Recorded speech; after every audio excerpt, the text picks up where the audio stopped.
Ассаляму алейкум, здравствуйте. В эфире информационный выпуск новостей Хаберлер. В студии для вас работает Асан Абилаев. Сегодня в нашем выпуске. 100 лет первому Курултаю. Сегодня состоялся концерт, посвященный символической дате первого Курултая крымско-татарского народа.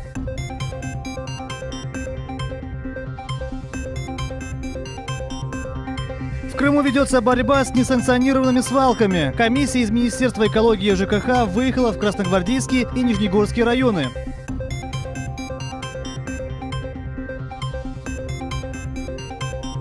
Сенсационная находка под Бахчисараем. Археологи нашли уникальные артефакты эпохи ранней бронзы.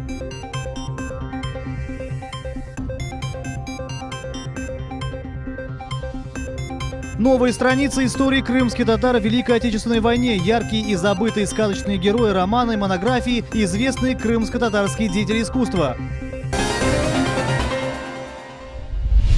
Глава Крыма Сергей Аксенов хотел бы, чтобы Владимир Путин оставался президентом России пожизненно. Об этом он сказал сегодня, комментируя решение Путина участвовать в президентских выборах. Слава Богу, то есть, что он такое решение для себя принял. Вы мою позицию знаете, я уверен, что вы знаете позицию крымчан. Президент спас жизни сотням тысяч крымчан, то есть позволил нам избежать войны, то есть, и крымчане другого лидера в стране сегодня не видят. То есть, мы это четко понимаем, поэтому говорить в Крыму о поддержке президента, тут здесь бессмысленно, это так понятно, здесь его поддерживает 100% населения. То есть, в данном случае, я уверен, что в общем по стране будет примерно такая же тенденция. На самом деле, у нас сегодня лидер национальной страны один, который доказал, что он сегодня в данном случае работает на государство, работает на Россию, то есть мы его любим, ценим, уважаем. У крымчан президенту слово «любовь», чего при Украине раньше никогда не было. Поэтому, на мой взгляд, вот сегодня все вздохнут с облегчением, потому что все тоже ожидали, мало ли, вдруг бы лидер принял другое решение. То есть мою позицию вы знаете, я всегда говорил, что нам такой президент нужен пожизненно. 100 лет первому Курултаю. Сегодня состоялся концерт, посвященный символичной дате первого Курултая крымско-татарского народа. Встретились руководители общественных организаций, активисты и старейшины крымских татар. Гостей порадовала яркая концертная программа с мэтрами крымско-татарской эстрады. Подробнее в сюжете расскажет Лилия Виджат. Яркая концертная программа, полный зал и шквал аплодисментов. В российском Крыму вспоминают о символичной дате. В годовщину представители крымско-татарского народа рассказали о том, какое значение для них имеет Курултай. И мы обязаны приходить на такие мероприятия, собираться и сплочаться, чтобы мы были все вместе, в единстве. Да. Yaşlarımızda aşılamak gerekmez. Bizler endi xalqımız birleşilir. Elbette bizden endi kaldı. Biz de bir vakitleri gece gündüz demeyip hareketleri yaptık. Allah'a şükür.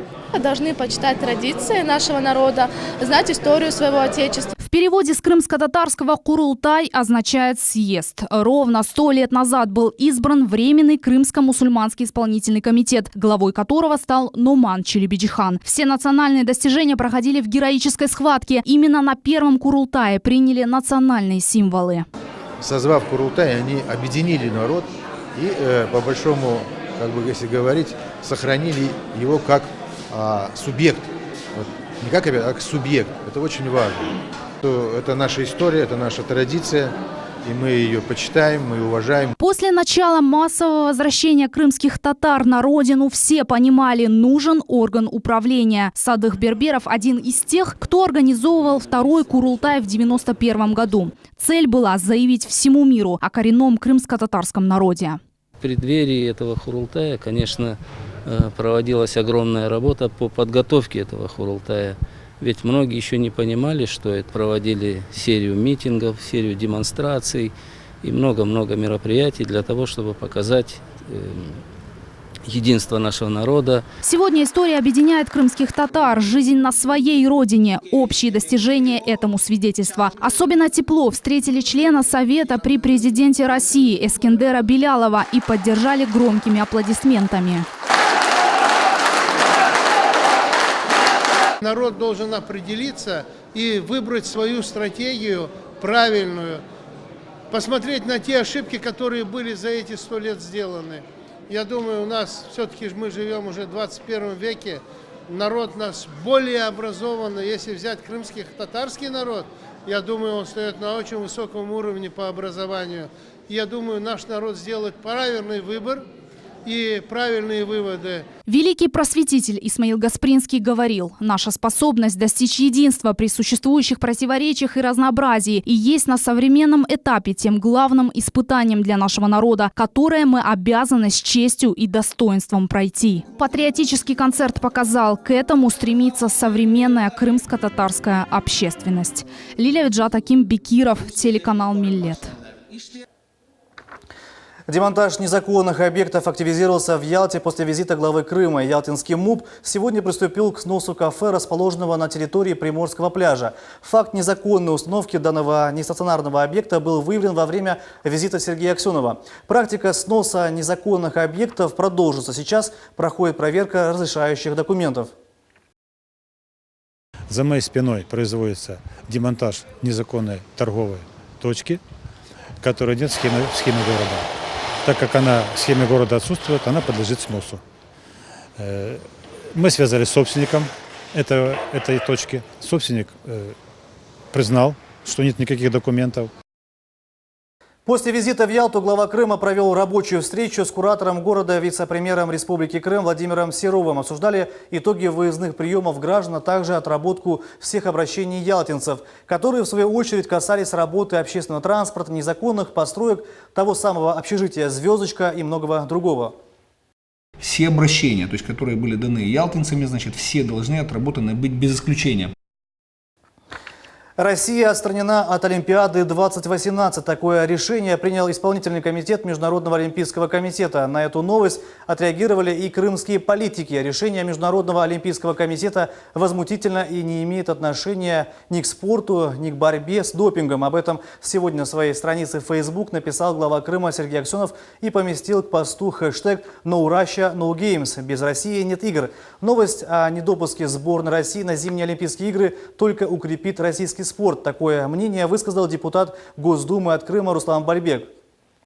Решение Международного олимпийского комитета по олимпийской сборной России было ожидаемо в свете продолжающей истерии вокруг нашей страны. Там, где Запад боится применить силу, используют чиновников Международного олимпийского комитета, гуманитарную организацию и прочую араву, которая кормится с вашингтонских ладоней. Несмотря на явную демонстрацию враждебности со стороны международных спортивных организаций, которые все почему-то возглавляют американцы и англичане, традиционно ненавидят нашу страну. Наш национальный спорт получит второе дыхание.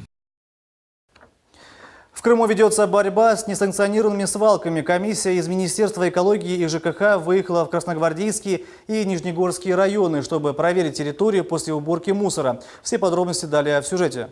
Кто-то из вас просил у ЖКХ забрать строймусор, ему отказали. Прям факт. Был такой? Нет. И несмотря на то, что никому не отказано в уборке мусора, люди привыкли выкидывать отходы там, где им хочется. А на этом месте в Нижнегорском районе уже по нарастающей маленький загрязненный участок превращается в огромную свалку. Все начинается с маленького пакета мусора, а превращается вот в такую глобальную несанкционированную свалку, которая находится чуть ли не около каждого села. Вонь жуткая, а пакеты разлетаются на сотни метров.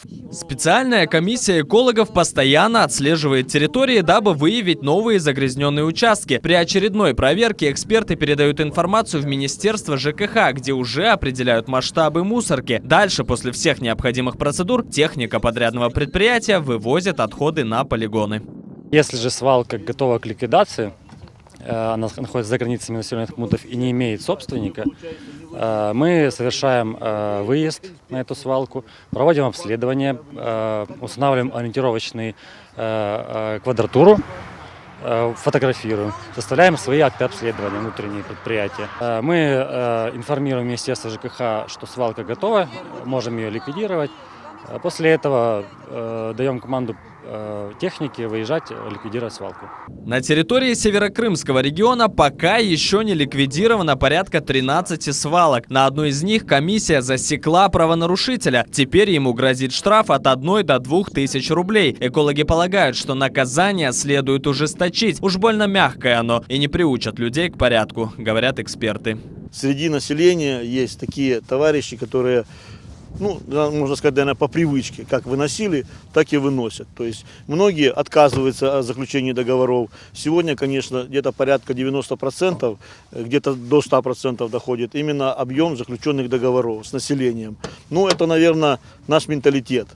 А вот владельцам участков, на которых обнаружены свалки, помимо штрафа выписывают и предписание, согласно которому мусор необходимо ликвидировать в кратчайшие сроки. Когда созданы все условия, остается научиться самим сохранять чистоту и заботиться о природе. Энвер Аблязис, Эрвин Миралиев, телеканал Миллет. Сенсационная находка под Бахчисараем. Археологи нашли уникальные артефакты эпохи ранней бронзы. Это редкая каменная стела и гранитная булава. Всего на этом месте строительства трассы Таврида сделаны сотни тысяч находок. О золотом веке крымской археологии расскажет Айше Шулакова. Под Бахчисараем археологи спешат закончить работу. Нужно успеть, пока не испортилась погода. Историки уже изучили почти 200 средневековых погребений. Предстоит еще 50. Последняя находка – захоронение эпохи ранней бронзы на могильнике Эскиюрт под Бахчисараем. Мы предполагали, что там будет захоронение определенной эпохи. Мы думали, что это будет ранний железный век. Оказалось, что это курган принадлежит поселению, которое жило здесь в 3 тысячелетия до нашей эры. Они здесь хранили своих умерших, и здесь же они насыпали этот курган. Всего на кургане 4 ранних погребения. По словам археологов, в 15-17 веках здесь также начали хоронить своих умерших жители соседнего поселения. На месте строительства трассы Таврида уже обнаружили свыше 80 памятников. Раскопки здесь начались весной и уже подходит к концу. Осталось всего 2 недели. Все находки, которые делаются экспедицией, все находки будут переданы в Крымские музеи. Единичные, уникальные вещи на короткое время вывозятся в центральную Россию для реставрации. И большинство из них уже вернулись обратно. Это расписная античная керамика, ну и некоторые другие вещи действительно уникальные, которые находятся. Вот все это возвращается обратно и никуда не передается, кроме как в Крымские музеи. Больше 100 тысяч найденных артефактов. И это всего за полгода исследований. Таких раскопок еще не было в Крыму. Директор Института археологии Крыма РАН Вадим Майко заверил, что все останется в сохранности. Необходимо расширять, конечно, музейный фонд. Тем более это актуально по отношению к Крымскому полуострову. Вот где, конечно, огромное количество артефактов. И Восточно-Крымский историко-культурный музей-заповедник, как и остальные, как и Бахчисарайский, безусловно. Вот у Юрия Павловича получше ситуация, у него есть еще пока возможность принимать находки, и слава богу. У других, конечно, музеев это вопрос очень актуальный. Вот я, насколько я знаю, вот буквально вот сейчас, вот на днях тоже будет совещание важное, посвященное как раз проблеме расширения фондов. Вот, и проблеме сдачи археологического материала. Большинство исследованных памятников в итоге снесут. Однако те, что представляют особую историческую ценность, законсервируют. Как, например, курган Госпитальный и каменный мост 18 века. Айше Шулакова, Иван Евдокимов, телеканал Миллет. Самыми востребованными специалистами на российском рынке труда стали инженеры различных направлений. В связи с этим со следующего года Крымский инженерный педагогический университет готов принять студентов на 4 новых инженерных специальности. Это электромеханика и сварка, технологическое машиностроение, охрана труда и автомобильное хозяйство. Подробнее об этом расскажет наш корреспондент Мухаммед Закиряев. С этого начинается практическое обучение будущих инженеров. Студент 2-го курса учится работать и вытачивать различные детали на токарном станке. Для того, чтобы качественно сделать деталь, ребятам приходится несколько занятий упорно работать над материалом, приводя его в годное состояние. Факультет, в принципе, мне показался интересен, ибо большие перспективы в данный момент в стране и, в принципе, в мире в плане сварки, электромеханики, ну и инженерные специальности. В Крымском инженерно-педагогическом университете теперь будут учиться инженеры электромеханики, сварщики, технологи машиностроения. Университет будет готовить достойных специалистов своего дела и с каждым годом станет выпускать сотни профессионалов. Идет естественный отбор. Ведь мы на протяжении бакалаврата мы готовим, как и во всех инженерных вузах, 4 года по дневной форме обучения и 5 лет по заочной форме обучения. Кстати, у нас особенно в последние годы, можно сказать, что заочная форма обучения у нас очень хорошо дает результат. Директор завода «Фиолент» Александр Баталин рассказал о потребности инженеров на различных заводах Крыма и посоветовал университету чаще отправлять студентов на практику. Пропал интерес к науке. И вот мы сейчас, видите, появилась возможность и в КИПУ, и в КФУ защищать диссертации. А это опять пойдем заработной платы, это пойдем престижа работу еще. При этом мы, руководители, мы только приветствуем. Пожалуйста, занимайся. Мы даже руководим там отдельными диссертационными работами. Пожалуйста, хочешь стать обнаученным? Пожалуйста, учись. Кроме заманчивых перспектив, будущие специалисты сталкиваются и с проблемами. Так, например, из-за отсутствия в школах черчения на ранних этапах студентам приходится осваивать и школьную программу. Мы можем много ругать, можем много сетовать, но наша задача сегодня, во-первых, работать с тем, кто к нам поступил, и делать их намного лучше. Или же вести работу так, что к нам поступали лучшие. Ну, это если говорить откровенно. А основной недостаток – это все-таки отсутствие черчения. Вы знаете, черчение сегодня в школах не преподают. По прогнозам специалистов, открытие инженерных специальностей в КИПУ в скором времени поможет поднять экономику на нашем полуострове. Мухаммед Зикреев, Асан Зиваддинов, телеканал «Миллет». И о новостях культуры. Новые страницы истории крымских татар в Великой Отечественной войне. Яркие и забытые сказочные герои, романы, монографии, известные крымско-татарские деятели искусства. Такими уникальными книгами очередной раз пополнилась библиотека Викторовской школы Бахчисарайского района. Литература издана медиацентром имени Исмаила Гаспринского. На презентации побывала и наш корреспондент София Шукурова. Это учащиеся 1 класса. Они с удовольствием и с интересом рассматривают новые книги. Ребята только начинают читать и в первую очередь берут учебники и сказки на родном языке. Мы читаем эти сказки и все понимаем. Очень интересные книги. Крымско-татарский язык нам очень нужен. У них очень красочные рисунки. В тот раз нам привозили другие книжки, нам их учителя читали. Мы с помощью этих книжек мы учили крымско-татарский язык. В этой маленькой школе всего 30 учащихся, 4 национальных класса. Крымско-татарскому языку здесь уделяют особое внимание. А литература, изданная на родном языке, хорошее пособие, отмечают педагоги. Спасибо большое. В прошлый раз привезли нам книги, которые помогают нам на уроках. С помощью дополнительной литературы ребята лучше воспринимают информацию и результат соответствующий. В этот раз нашим детям привезли очень интересную и нужную литературу. Если они будут ее читать, получат знания и больше узнают о культуре и истории нашего народа.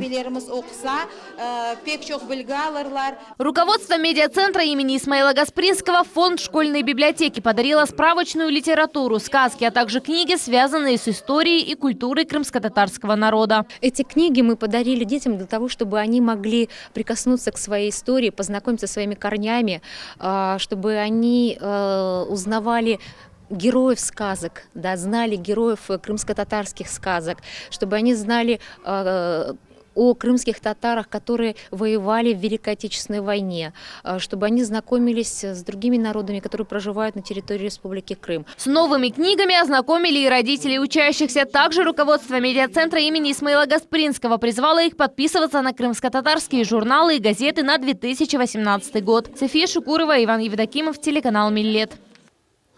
Просим обратить внимание на следующее объявление. Викторина «Крым в истории русского мира» продолжается. Для участия в викторине «Крым в истории русского мира» необходимо перейти по ссылке rkgov.ru/викторина. Викторина проводится в 2 этапа. Первый этап с 15 ноября по 10 декабря – регистрация участников, ответ участников на вопросы викторины. Второй этап – 11 декабря по 22 декабря – проведение итогов и награждение победителей.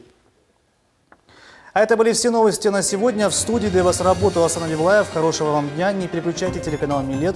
До новых встреч в эфире.